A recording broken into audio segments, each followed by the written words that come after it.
Okay, so good afternoon everyone, good afternoon, welcome to the channel. My name's Emily, this is Autumnbudgets. I am a single mum to 3 beautiful kids.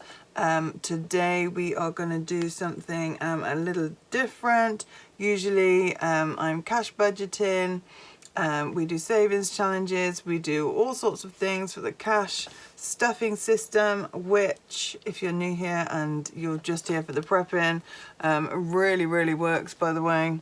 Then yeah, please go back and have a look at some of my other videos.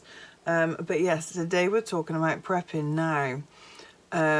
If you have been following me since the start and you are an OG, you know that I have a whole plethora playlist of preps on my channel. I will go back and make sure that it's all open. You will also see my face if you want to.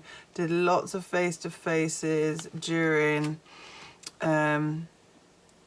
everything that went down over the last couple of years. I've also done my storage.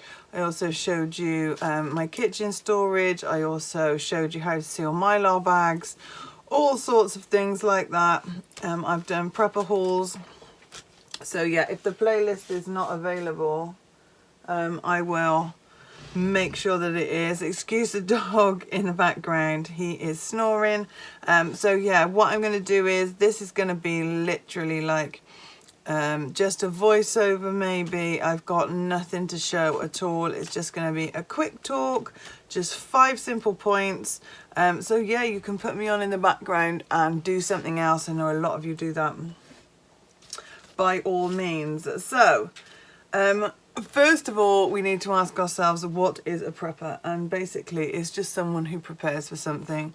Whether you have views on how certain people prep, like in America, prepping is very prevalent, it's very mainstream. Over here they look at you like you're a loony, or they did until 2020. And then we've got all over the world, people prep for all sorts of things. I noticed that in Eastern Europe and stuff, big preppers, they, you know, it's a culture thing and a lifestyle thing. And over here, you just looked at like you're a loony, what you were.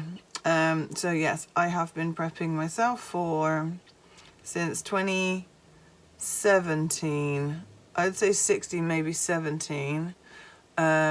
And yeah, it's a long story about how my son was diagnosed.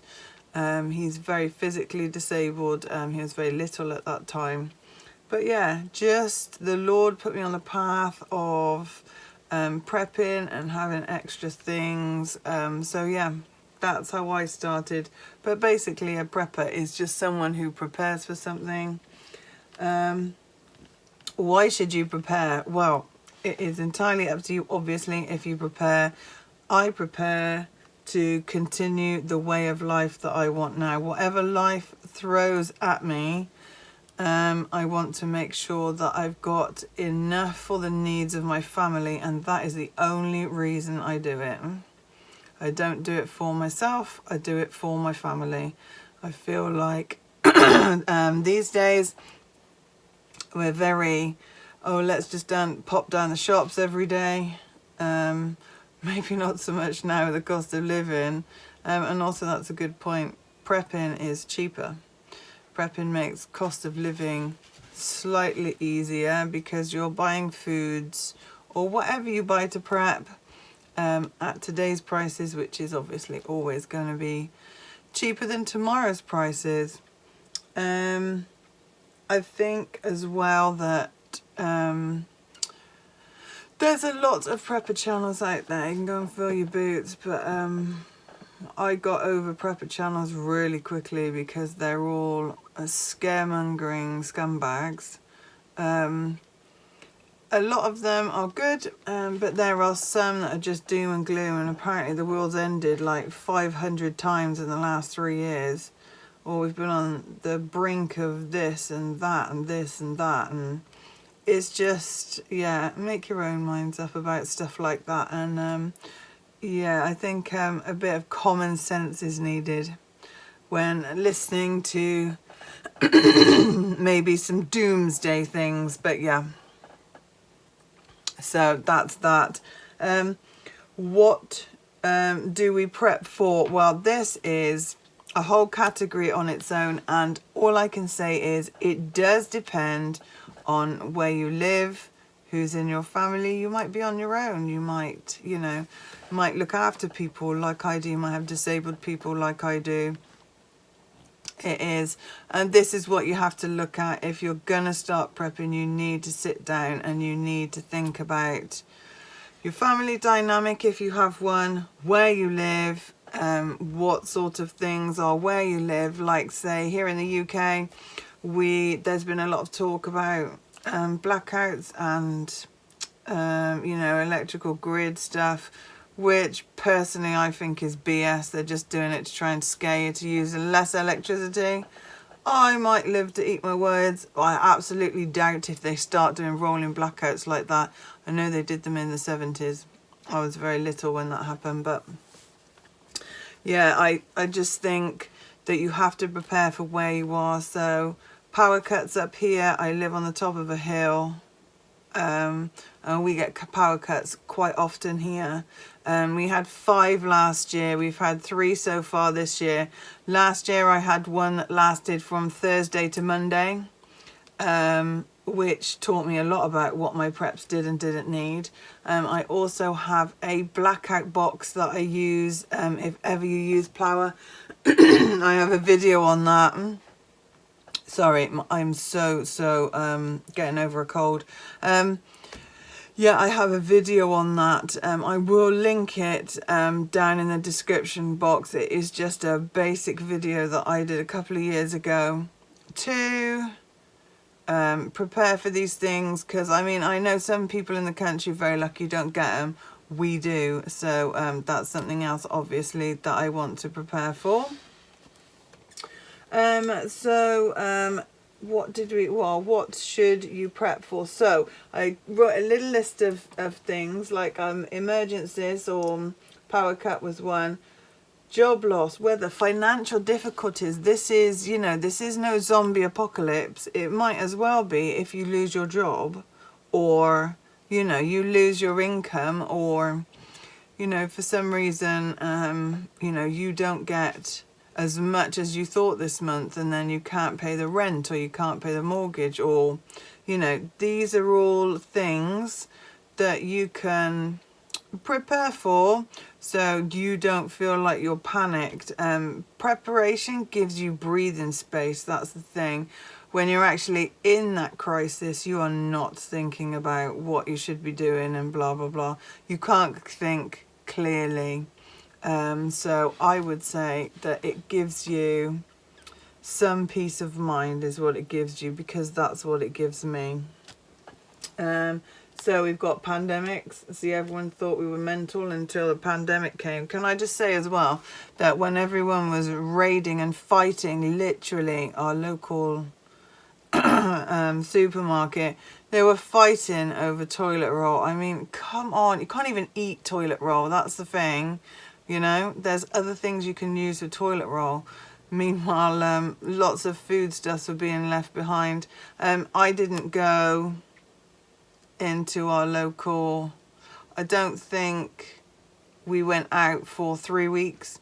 So yeah, that shows you. I think I did manage to get an order or two in, but basically we were 3 weeks without nothing, and to be fair, it didn't even touch the side. So yeah, it's you've got to prepare for what you think you're going to need, and everyone's circumstances are going to be so different. And then lastly, and then next, what should you prep? That's number 4. What should you prep?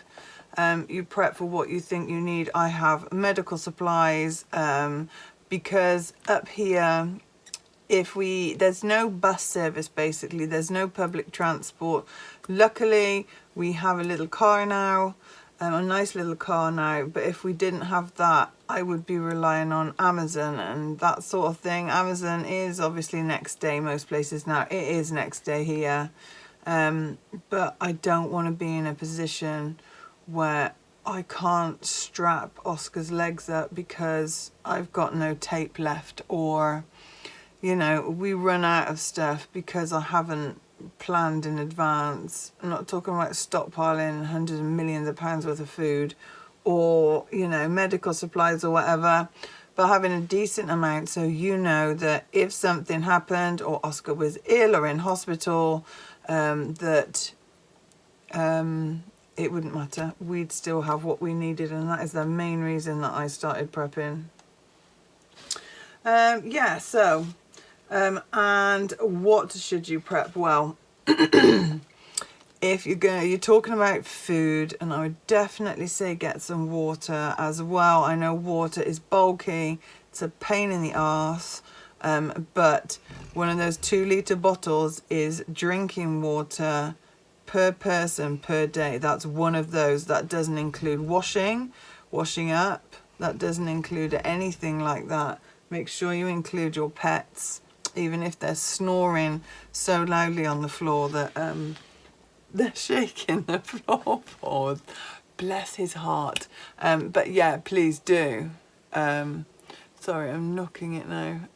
But yeah, please do think about that.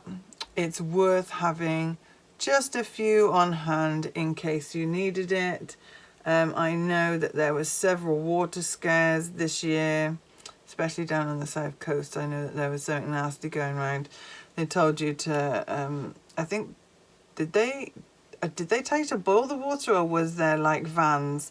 We've had that before. When I lived where my parents are, so family place where we grew up, they actually ran out of water for about 3 weeks. There was something wrong with the plant, and it was like not given any water. Now half of the village gets a water supply from the reservoir that's up on the hill, so we never actually ran out of water, but the other half had none, and they were going to Tesco's, the big Tesco's down there, every day to collect water off the army, because they used to just come with, and I mean, it's like, okay, but I go one better than that. I've got a water drinking system, so yeah, it will quite easily filter everything out of the tap water like it does now, so I wouldn't really worry. But yeah, it's like, it's the old thing, isn't it? You can survive, you know. I think air is the most important, and water and food, and, you know, it's got to be on there somewhere. So think about storing a little bit of water. Food, I would definitely prep what you eat and eat what you prep. You need a working pantry, which is what I have. There's no point in putting food in a cupboard, you know, that you forget about for 6 months. Admittedly, during the pandemic, I did overstock everything. Well, I was prepping for months beforehand, because if you don't watch mainstream and you keep your ear to the ground on the internet, you can hear things come in. And there were plenty of alternative news channels that were predicting that several months beforehand. So I started prepping a few months before then, just so we were ready for when all the lockdowns and stuff started. But yeah, it's got to be, you've got to eat what you prep and prep what you eat. And during the pandemic, I did have a bit left over, and all of those times there's a food bank opposite me, luckily, so I just went and donated it to them. Obviously I preferred to have eaten it myself, but yeah, that was a big learning curve for everybody, I think. I hope that it taught people to prep a little bit more. I probably doubt now that things have gone back to relative normal, whether people are or not, but that's up to them. And the next thing is, how do you start? And the answer to that question is slowly, especially in the cost of living. If you have extra money that you can put into something like this, you know that I do. Butcher's monthly stock up and prep, and I do that every week. every week, even if it's just a couple of quid or a fiver. I put that in every week, and then every month I work out what I need.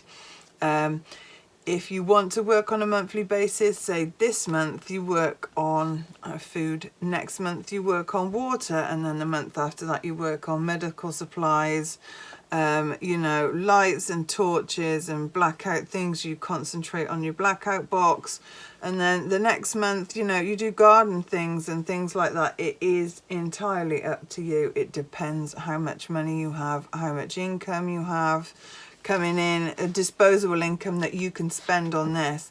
I mean, you know, you could kit yourself out in one go, but I would sit down, look at serious situations. I mean, you can cover war, zombie apocalypse and nuclear, you know, war if you want to, but I think you're probably more likely to lose your job or to have your bank account frozen, which happened to me 3 weeks ago. I was one of the customers that got caught out by TSB because something glitched in their system, and yeah, apparently it was some sort of cyber attack, and I had no access to my money. I know that money had come in that day, but I had no access to anything, and I tried for about 2 hours in the morning to get through to someone, as everyone else did.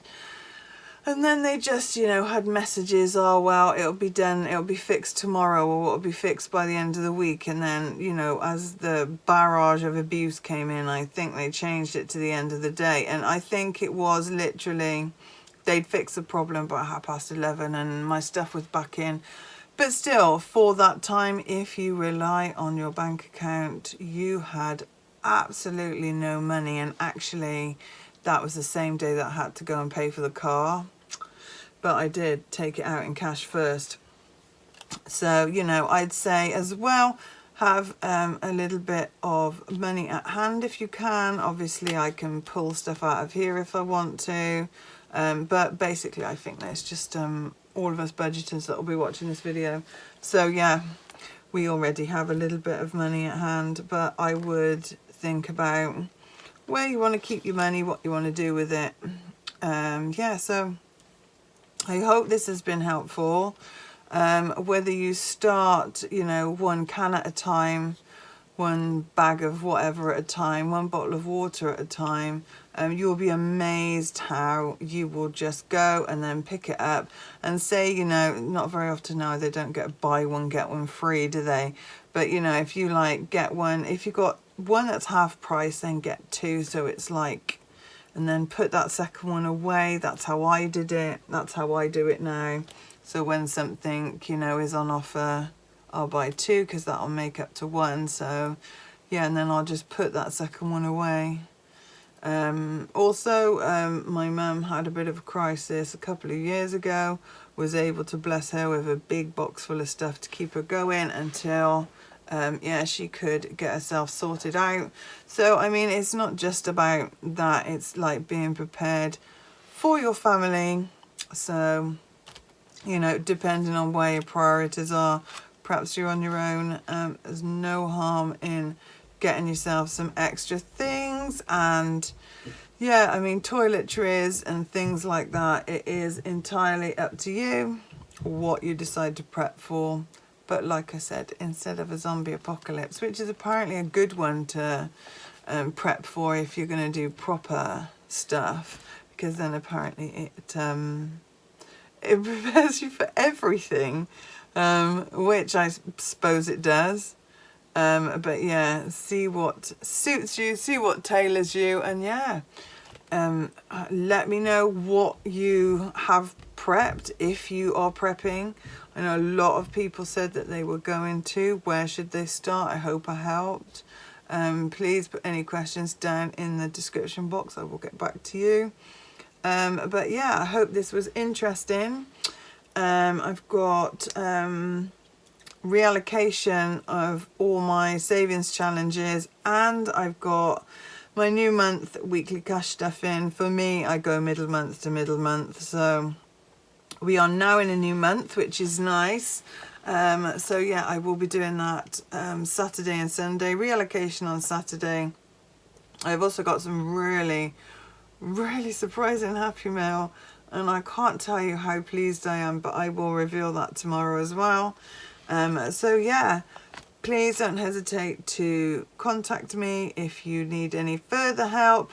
But let's finish by saying our serenity prayer, which is: God, grant me the serenity to accept the things I cannot change, the courage to change the things I can, and the wisdom to know the difference.